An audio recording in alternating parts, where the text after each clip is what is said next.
మనసుని కంట్రోల్ చేయడం అబ్బో అస్సలు మన వల్ల కాదు అని ఎప్పుడైనా అనిపించిందా? మన ఆలోచనలే మనల్ని వెనక్కి లాగుతున్నట్టు, మనకి మనమే శత్రువుగా మారినట్టు అనిపిస్తుంటుంది కదా. సరే, ఈరోజు మనం భగవద్గీతలోని ఒక అద్భుతమైన విషయాన్ని తెలుసుకోబోతున్నాం. అదేంటంటే మనసుని శత్రువు నుండి మన బెస్ట్ ఫ్రెండ్గా ఎలా మార్చుకోవాలనేది. ఆలోచించండి, రోజంతా పనిచేసి అలిసిపోయి హమ్మయ్యా ఇక పడుకుందాం అనుకుంటాం, కానీ శరీరం మాత్రమే విశ్రాంతి తీసుకుంటుంది. మనసు అదస్సలు ఆగదు. అప్పుడే మొదలవుతుంది అసలు యుద్ధం. ఏదో ఒక పాత ఆలోచన మళ్ళీ మళ్ళీ అలా తిరుగుతూనే ఉంటుంది. నిద్ర మాయం. మనలో మనకే ఒక పెద్ద పోరాటం జరుగుతూ ఉంటుంది. ఇది చాలామందికి అనుభవమే కదా. సరిగ్గా ఈ విషయం గురించే శ్రీకృష్ణుడు ఒక అద్భుతమైన సత్యాన్ని చెప్పాడు. మన మనసుందే, అది ఒక రెండు వైపులా పదునున్న కత్తిలాంటిది. ఒకవైపు అది మనల్ని ఎక్కడో తీసుకెళ్లగల గొప్ప శక్తి, మరోవైపు మనల్ని పాతాళానికి తొక్కేయగల అతి పెద్ద శత్రువు కూడా అదే.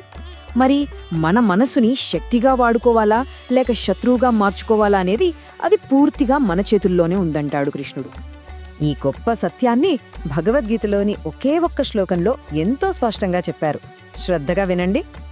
బంధురాత్మాత్మానస్తస్య ఏనాత్మైవ ఆత్మనాజితః. దీని అర్థమేంటంటే చాలా సింపుల్. ఎవరైతే తన మనసును తను జయించాడో, అంటే తన కంట్రోల్లోకి తెచ్చుకున్నాడో, వారికి ఆ మనసే బెస్ట్ ఫ్రెండ్ అవుతుంది. అలా చేయడంలో ఫెయిల్ అయిన వాళ్లకి మాత్రం అదే మనసు వాళ్ల పాలిట అతి పెద్ద శత్రువుగా మారిపోతుంది. ఇక్కడ అసలు పాయింట్ ఏంటంటే మనసుతో యుద్ధం చేయడం కాదు, దాన్ని స్నేహంగా గెలవడం. సరే, మనస్సుని జయించాలి, స్నేహితుడిగా చేసుకోవాలి, అంతా బానే ఉంది. కానీ అసలు దాన్ని జయించడం ఎలా? ఇది కదా అసలైన ప్రశ్న, కోట్లాది మందిని వేధించే ప్రశ్న.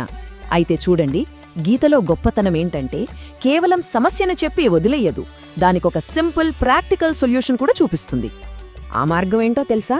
ఆశ్చర్యపోయేంత సులభం. ప్రతిరోజు ఉదయం కేవలం 5 నిమిషాలు అంతే ప్రశాంతంగా ఒక చోట కూర్చోండి. అప్పుడు మనసులోకి రకరకాల ఆలోచనలు వస్తాయి కదా, వాటిని ఆపడానికి ట్రై చేయొద్దు, వాటితో గొడవపడొద్దు.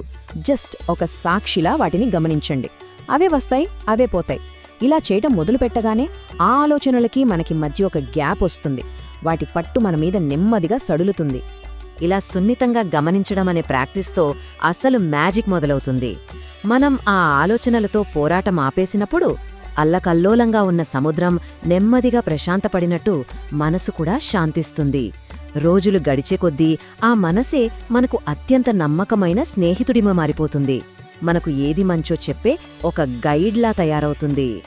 కాబట్టి మనం గుర్తుంచుకోవాల్సిన అతి ముఖ్యమైన విషయం ఒక్కటే: మన మనస్సు పుట్టుకతో మన శత్రువు కాదు.